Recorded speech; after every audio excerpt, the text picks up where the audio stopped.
नमस्कार, जय हिंद। आप सभी का इस नए YouTube चैनल जन जागरूकता में स्वागत है। आप सभी जानते हो कि वैश्विक स्तर पर इस समय बड़ी विकट परिस्थितियां चल रही हैं, जिसमें रूस और यूक्रेन के बीच युद्ध चल रहा है। इस युद्ध की परिस्थिति से न केवल ये दोनों देश प्रभावित हैं, बल्कि इस देश की जो आर्थिक और राजनीतिक रीढ़ है वो भी काफ़ी अस्थिर दौर से गुजर रही है। यहाँ के आर्थिक हालात तो कुछ ऐसे हैं, विशेष रूप से यूक्रेन के, जिसे विश्व की रोटी की डलिया कहा जाता था, जिसे विश्व की रोटी अर्थात गेहूं की सप्लाई का सबसे बड़ा देश कहा जाता था। वहाँ की आर्थिक स्थिति कुछ ऐसी है कि वहाँ पर आर्थिक संसाधनों को जुटाने के लिए, अपने यहाँ के लिए भोजन जुटाने के लिए लोग परेशान हैं और यहाँ से वहाँ घूम रहे हैं। इसका कारण है रूस ने यूक्रेन पर युद्ध किया है। रूस ने यूक्रेन के साथ युद्ध किया है, जिसमें यूक्रेन की आर्थिक और सामाजिक एवं राजनीतिक स्थितियां बड़ी बुरी तरीके से प्रभावित हो गई हैं। आपने पिछले कई दिनों में ये खबरें जरूर सुनी होंगी कि रूस में इतने लोगों की मृत्यु हुई या यूक्रेन में इतने लोगों की मृत्यु हुई। अनजान बेचारे बेसहारा लोग या वे लोग जो किसी भी प्रकार से राजनीतिक संगठनों या सेना समूह से सम्मिलित नहीं थे, अर्थात एक तरीके से ऐसे लोग जिन्हें आम लोग कहते हैं, आम नागरिक कहते हैं, वो भी इस युद्ध के प्रभाव से बुरी तरीके से प्रभावित हैं। वहाँ संकट इतना गहरा है कि लोग बड़े पैमाने पर यूक्रेन को छोड़कर दूसरे देशों में पलायन कर रहे हैं अपने बच्चों को लेकर। तो इसका प्रभाव, इस युद्ध का प्रभाव, रूस और यूक्रेन के युद्ध का प्रभाव न केवल इन दोनों देशों पर पड़ रहा है, बल्कि इस युद्ध से संपूर्ण विश्व भी प्रभावित है। मैं पहला प्रभाव आपसे कहूंगा कि भाई आप देख रहे हो कि पिछले 1-1.5 महीने से लगातार तेल के मूल्य में, कच्चे तेल के मूल्य में, क्रूड ऑयल के मूल्य में लगातार वृद्धि हो रही है। जिससे क्या हो रहा है, इस तेल के मूल्य के वृद्धि से न केवल हमें पेट्रोल पंपों पर तेल की बड़ी कीमत चुकानी पड़ती है, अर्थात तेल के कीमत में न केवल वृद्धि हुई है, बल्कि इस तेल पर आश्रित जो परिवहन है हमारे देश का या विश्व के किसी भी देश का, वो परिवहन भी महंगा हो रहा है। और किसी भी उत्पादन को बनाने के लिए या किसी भी उत्पादन को करने के लिए परिवहन एक महत्वपूर्ण आवश्यक तत्व होता है, जिसमें किसी उत्पाद की मूल्य या किसी उत्पाद की कीमत कितनी होगी इस पर भी निर्भर करता है। सीधा सा मुद्दा है, अगर परिवहन लागत किसी उत्पाद की ज़्यादा होगी, परिवहन लागत मतलब उसे आने, लाने और ले जाने में जो लगने वाली लागत होती है, उसका जो परिवहन का जो खर्च होता है, उसकी लागत जितनी ज़्यादा होगी, उस वस्तु या उस उत्पाद का मूल्य भी बढ़ेगा। और आप देख रहे हो पिछले 1-2 महीने से महंगाई आसमान छू रही है। आप अक्सर सुनते होंगे, किसी बस में जा रहे हैं, किसी टेम्पो में जा रहे हैं या किसी दुकान से कोई सामान खरीद रहे हैं, तो अक्सर कहते हुए सुनता है कि भाई तेल के मूल्य में वृद्धि हो रही है, इसीलिए इस वस्तु का मूल्य भी बढ़ गया है। बसों में और ऑटो में तो ये अक्सर सुनने के लिए आपके सामने हमेशा उपलब्ध हो जाता होगा।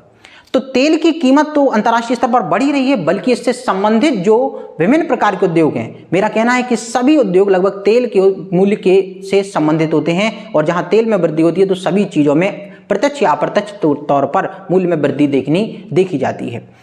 अब देखिए, आज का जो ये वीडियो मैंने बनाया है वो तेल वृद्धि पर नहीं है, बल्कि रूस और यूक्रेन के जो युद्ध है, इस युद्ध से जो इस दोनों देशों पर आर्थिक प्रभाव पड़ रहे हैं, क्या इस युद्ध के कोई प्रभाव हमारे देश के किसानों पर भी पड़ सकते हैं, या हमारे देश के लोगों पर जो विभिन्न क्षेत्र में लगे हुए हैं, चाहे वो सेवा क्षेत्र हो, चाहे उद्योग क्षेत्र हो, चाहे कृषि क्षेत्र हो, इनमें लगे हुए लोगों पर भी पड़ता है या पड़ेगा।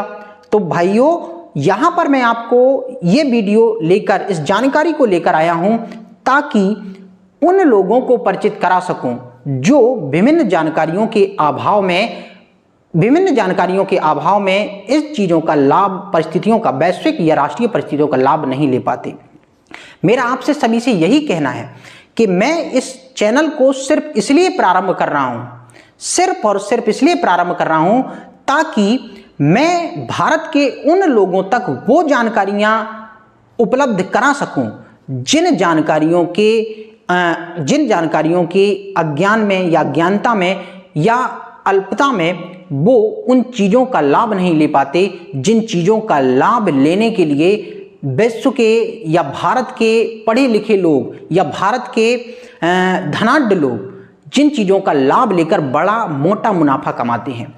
जी हाँ, मैं आज इस वीडियो पर या इस चैनल के माध्यम से आप सभी लोगों को ऐसी जानकारियां दूंगा जिनके माध्यम से आप न केवल लाभान्वित होंगे बल्कि आप भी उन लोगों के साथ कदम से कदम मिलाकर चल पाएंगे जो वैश्विक या राष्ट्रीय स्तर पर चलते हैं, जानते हैं, समझते हैं।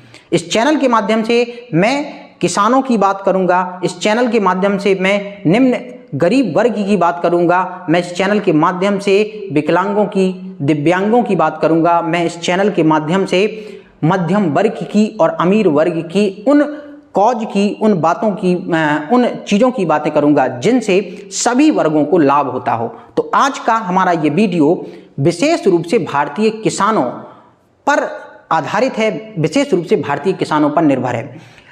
देखिए, कुछ दिनों से भारत सरकार के मूड के बारे में, भारत सरकार की सोच के बारे में, भारत सरकार की इच्छा के बारे में मैं लगातार पढ़ता आ रहा हूं, आप भी पढ़ते आ रहे होंगे।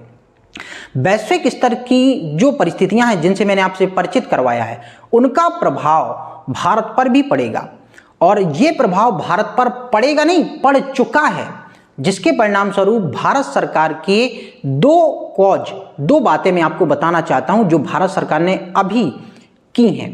पहली बात, भारत सरकार इस समय जो भारत का जमा गेहूं है, पिछले साल का उत्पादन है, जो भारत सरकार आपातकालीन परिस्थितियों के लिए जमा करके रखती है ताकि किसी वर्ष अगर सूखा पड़ जाए, अकाल पड़ जाए या बहुत ज़्यादा बरसात हो जाए, कैसी भी परिस्थितियां हों, उनसे निपटने के लिए जो भारतीय गोदामों में बड़े पैमाने पर अनाजों को स्टोर करती है, उसे इस साल बड़े पैमाने पर बेचने की इच्छा जाहिर कर चुकी है।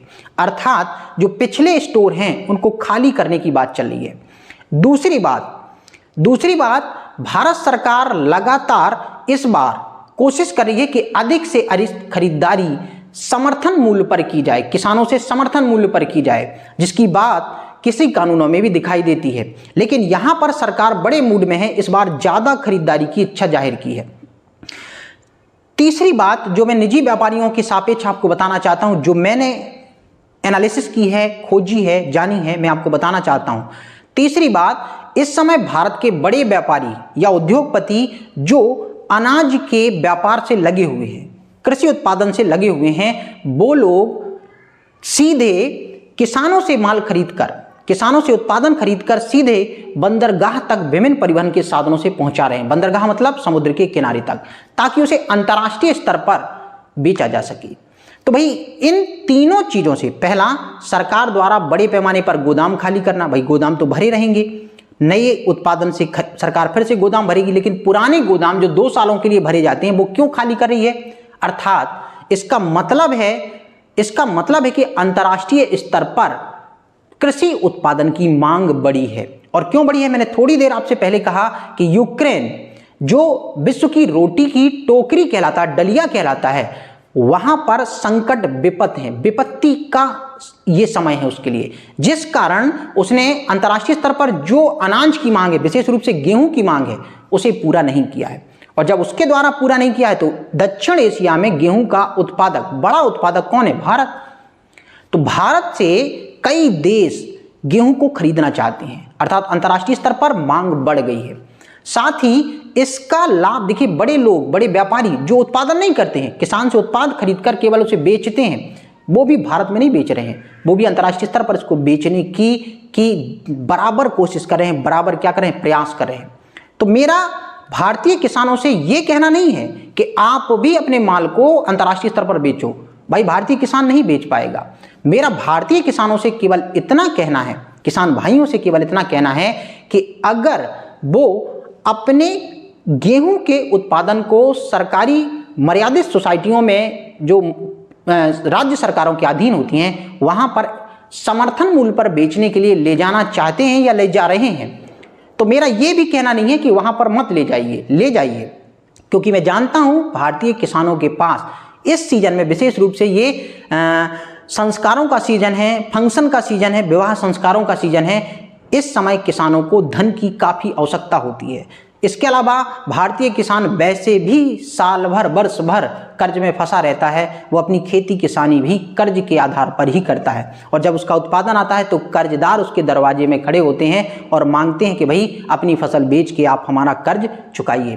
तो मैं जानता हूं कि किसानों को पैसे की आवश्यकता है इस समय, लेकिन मेरे किसान भाइयों से ये आग्रह है, निवेदन है कि भाइयों, जितना आपका खर्च है उस हिसाब से सोसाइटी में जमा करिए। बाकी जो शेष बच रहा है उसको सोसाइटी में जमा ना करके आप अपने पास स्टोर करिए। जितना भी हो सकता है उतना स्टोर करिए। भाई जितना हम लाभ ले सकते हैं उतना तो लाभ ले ही, बिल्कुल से कुछ तो ठीक है ना। तो भाई जितना आप स्टोर कर सकते हो उसको स्टोर करिए। आपको ज़्यादा स्टोर नहीं करना है, आपको ज़्यादा समय तक स्टोर नहीं करना है। आगे आने वाले कुछ दिनों में या कुछ महीनों में इसका मूल्य निश्चित तौर पर बढ़ने वाला है, और जो लाभ व्यापारियों को मिलेगा वो भारत के किसानों को भी मिलने वाला है। तो मेरा किसान भाइयों के लिए ये प्यारा सा संदेश है, ये आग्रह है, निवेदन है कि किसान भाई अपने कृषि उत्पाद को कुछ समय के लिए स्टोर करके रखें, ताकि इस वैश्विक और राष्ट्रीय उथल पुथल का जो दौर है, इस दौर में कृषि उत्पादन की मांग जो अंतर्राष्ट्रीय स्तर पर हो रही है थोड़ी और होने दीजिए, क्योंकि न केवल भारतीय बाजार में इसका मूल्य बढ़ेगा बल्कि अंतर्राष्ट्रीय स्तर पर भी इसके मूल्य के बढ़ने की पूरी संभावना है।